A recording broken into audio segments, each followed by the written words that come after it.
خپله ژبه به کنټرولوې، ژبه به د درواغو سره ګرځې، ژبه به د غیبت سره ګرځې، ژبه به د فحش ویلو سره ګرځې، په ژبه به د خلکو عیبونه نه لڅې، د خلکو عزت به نه په اخلې، د خلکو بې عزتي به په ژبه نه کوې. او که سړی وایي زما روژه ده پروا نه کوي، خوله خو مې ده بنده ده، روژه مې ده خوشحاله وي، خوله مې بنده ده، خوراک نه کوم، چرنګ نه کوم، خو چې سره کښېني غیبت شروع کړي، د بل مسلمان بې عزتي کوه، ناحقه خلکو ته په روژه کې ښکنځل کوه، پوچ فحش وایه، د خلکو عیبونه لڅوه، دغه روژه دې ګوره که دې خوله بنده و فرض دې ادا شول، دا روژه دې سبب د ثواب نسي جوړېدلی.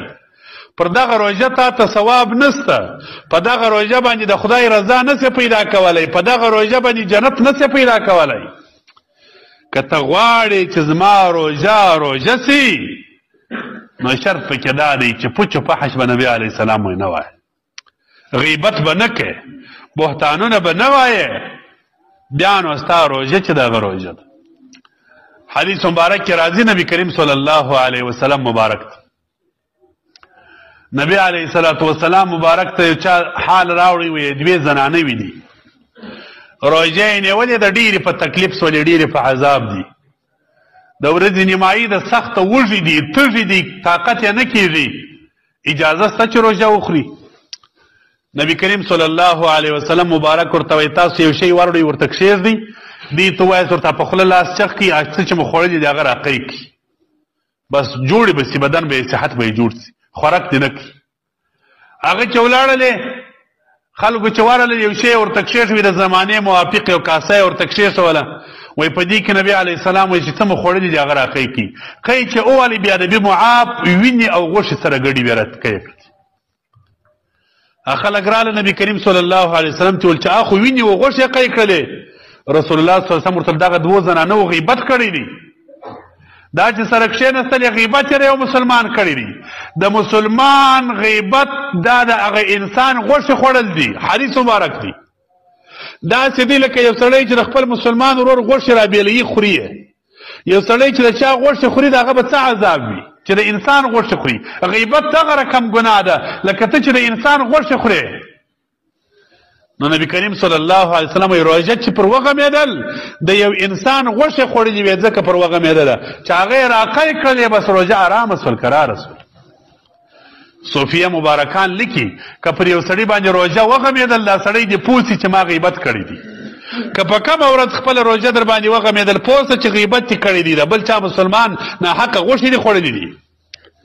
بیا رسول الله صلی الله علیه وسلم وی هاتانی صامتا عما احل الله لهما وافترتا على ما حرم الله تعالی علیهما. نبی علیه السلام وی دغه دوې زنانې چې وې، کم شی چې الله حلال کړی و د هغه څه یې خوله بنده کړې وه، کم شی چې خدای حرام کړی و هغه ته یې خوله وریله کړې وه. اوبه څښل خو تا ته حلال دي که نه دي؟ خو مړګر د کال څښلې، خوراک درته حلال دی، ډوډۍ خوړل حلال دی، تا خوله بنده کړل په روژه کې واضح بالا نه خورمه، ډوډۍ نه خورې، اوبه نه څښې، هغه چې حلال و د هغو څه دې خوله بنده کړله. غیبت په خلاصه خوله کې هم حرام دی، غیبت و ابتراء و ښکنځل و د خلکو عیبونه لڅول، دا خو هر وخت درته حرام وه. چې روژه رالل هغه چې خدای حرام کړي و هغه ته دې خوله خلاصه کړل، چې خدای حلال کړي و هغه ته دې خوله بنده کړل. رسول الله صلی الله علیه وسلم دا ښځو دغه وکړل، نو خو ځان ته یې نوره ګناه ډېره کړله. نو غیبت مه کوه، ابتراوې مه کوه، ښکنځل مه کوه، د خلکو عیبونه مه لټوه، په روژه کې خوله بنده که دا ناروا څه. طبراني کې حدیث دی، امام طبراني د احادیثو غټ کتاب لیکلی دی، مجموعه ده.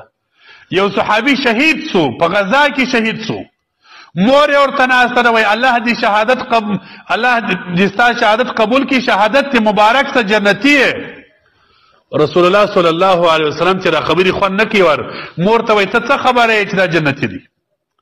هغه ورته یې د الله پیغمبر زما زوی دی، مسلمان دی، کلمه یې ویل، ستا سره په جهاد کې ملګری و، ته د جهاد امیر و قمندان یې، د کافر په توره باندې شهید سو، او چې شهید کېدی دومره په غربت کې شهید سو چې داسې وږی و چې پر نس یې ډبرې تړلې وې شهید سو.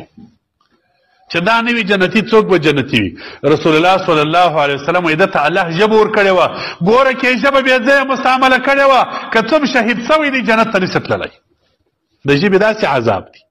زموږ خلک خوشحاله وي، بس وایي زه خو لمونځ کوم، ما خو روژه نیولې ده. وروره لمونځ روژه کوې ده عجبه. نبی کریم صلی الله علیه وسلم وایي د دوو شیانو ضمانت ما ته راکړي. حدیث دی د دوو شیانو ضمانت راکړي، زه ستی د جنت ضامن یم، الله به جنت درکړي. کلمه ووایه، در کلمې وروسته د دوو شیانو نبي علیه السلام وایي ضمانت راکړه. یو د دې دوو زامو نبي علیه السلام وایي په مابین کې چې کوم څه پراته دي ژبه یادي. د ژبې ضمانت راکړه، ژبه بې ځایه مه مستعملوه. د الله رسول صلی الله علیه وسلم وایي زه د جنت ضامن یم، د جنت ضمانت زه درکوم. دویم نبی کریم صلی الله علیه وسلم وایي د دوو پښو در مابین ضمانت راکړه. بیا د دې معاف عورت یادوي. ستا د عورت ضمانت ما ته راکړه، عورت بې ځایه مه استعمالوه. نبي علیه السلام وایي د جنت زه ضامن یم، الله به جنت درکړي. او که دې ژبه ایله کړې وي، بیا نبي معاف خپله خوله یې په طاقت کې نه وي چې هر څه پر خوله ورتلل هغه وایي، او روژه یې نیولې وي، نو درته وایم بیا درته وایم چې دومرې قدر به وي چې په دا روژه به دې غاړې خالص خلاصې سي. مقصود چې د خدای رضا د هغه نسي پیدا کولی. دریم شی دغه رقم سړی باید چې لکه سترګې او د خولې حفاظت کړي، د غوږو حفاظت وکړي. په دا روژه کې سروز مه اوري، غیبتونه د بل دوم مه پاوره. نبی کریم صلی الله علیه وسلم یو سړی غیبت کوي بل غوږ ورته نیولی، دواړه په ګناه کې حالت سویه دي. هغه درته غیبت کوي، تا غوږ نیولی دی، فرق مو نسته. هغه افتراوي کوي، هغه د خلکو عزتونه اخلي، تا غوږ نیولی دی، فرق مو نسته.